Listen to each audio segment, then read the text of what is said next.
ఈరోజు దేవుని వాగ్దానం 1 యోహాను 3వ అధ్యాయం 5వ వచనం.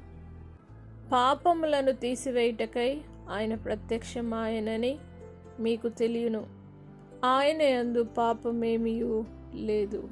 నా ప్రియ సహోదరి సహోదరులారా, దేవుడి రోజు మీతో వాగ్దానం చేస్తూ ఉన్నాడు. ఆయన యందు ఏ పాపము లేదు. ఎన్ని చోట్లకు యేసుక్రీస్తు వారిని తీసుకొని వెళ్ళినా ఆయనకిచ్చిన తీర్పు ఏంటంటే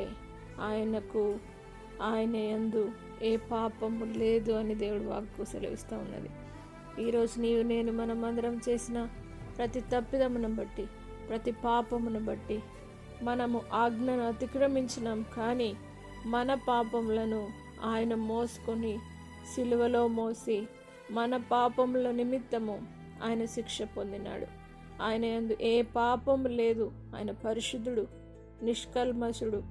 ఆయన జన్మలో పరిశుద్ధత, ఆయన జీవితంలో పరిశుద్ధత, ఆయన మరణము వరకు కూడా మన కోసము ఆయన మన శాపాన్ని భరించి ఆయన సిలువ వేయబడి తిరిగి పునరుత్థానుడయ్యాడు. ఆయన యందు పాపం ఏమీ లేదు. కాబట్టి ఆయనను స్వీకరించి ఆయన యందు రక్షణ పొందవలసిన మీరు దేవుని సన్నిధిలోనికి రండి. దేవుడు మీ జీవితంలో మీ పాపములను క్షమించి తప్పక మీ జీవితంలో మేలు చేయునుగాక. ప్రార్థన.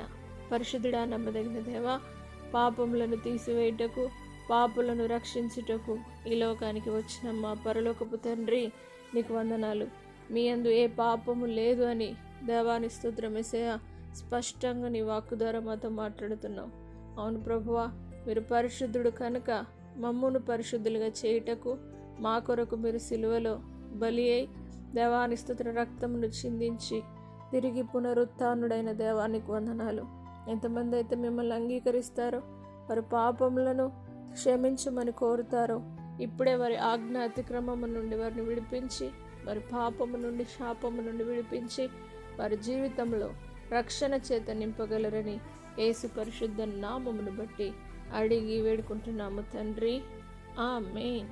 దేవుడు మిమ్మును దీవించునుగాక.